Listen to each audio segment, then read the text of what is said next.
And I'm a great believer that you should always confuse the enemy. Who was the enemy? Well, the enemy was my husband's department, because I am a very strong person, and I know that causes complications in the system that I live in.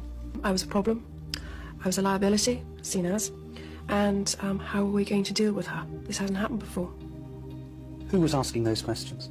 People around me, people in this environment, and... The royal household? People in my environment, yes, yeah. They began to see you as a problem? Yes, very much so. How did that show itself? By visits abroad being blocked, by things that had come naturally my way being stopped, letters going, that got lost, and various things. So despite the fact that your interest was always to continue with your duties, you found that your duties were being held from you? Yes. Everything changed after we separated, and life became very difficult then for me. Who was behind that change? Well, my husband's side were very busy stopping me.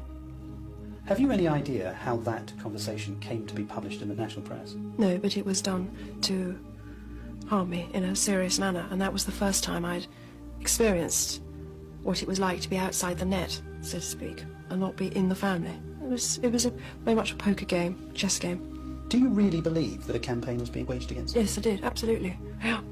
Why? I was a separated wife of the Prince of Wales. I was a problem, full stop. Never happened before. What do we do with her? Can't we pack her off to somewhere quietly rather than campaign against her? She won't go quietly, that's the problem. I'll fight till the end, because I believe that I have a role to fulfill. It did surprise them when I took myself out of the game. They hadn't expected that. And I'm a great believer that you should always confuse the enemy. Who was the enemy? Well, the enemy was my husband's department, because I always got more publicity.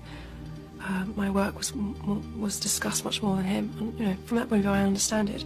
But I was doing good things. I wanted to do good things. I was never going to hurt anyone. I was never going to let anyone down. Do you think you'll ever be Queen? No, I don't. No. Why do you think that? I'd like to be a queen of people's hearts, in people's hearts, but I don't see myself being queen of this country.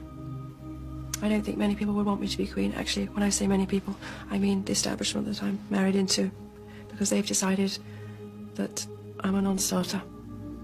Why do you think they've decided that? Because I do things differently, because I don't go by a rule book, because I lead from the heart, not the head. And albeit that's got me into trouble in my work, I understand that. But someone's got to go out there and love people and show it. And do you think that because of the way you behave, that's precluded you effectively from becoming Queen? Yes, well, not precluded me, I wouldn't say that. I just don't think I have as many supporters in that environment than I did. Yeah. You mean within the royal household? They see me as a threat of some kind. And I'm here to do good. I'm not a destructive person. Why do they see you as a threat? I think every strong woman in history has had to walk down a similar path, and I think it's the strength that causes the confusion and the fear. Why is she strong? Where does she get it from? Where is she taking it? Where is she going to use it? Why do the public still support her? When I say public, you go into an engagement and there's a great many people there. Why have you decided to give this interview now? Why have you decided to speak at this time? Because we will have been separated 3 years this December, and the perception that has been given of me for the last 3 years has been very confusing, turbulent, and in some areas I'm sure many, many people doubt me. And I want to reassure all those people who have loved me and supported me throughout the last 15 years, so I've never let them down. That is a priority to me, along with my children. And so you feel that by speaking out in this way you'll be able to reassure the people? The people that matter to me, the man on the street,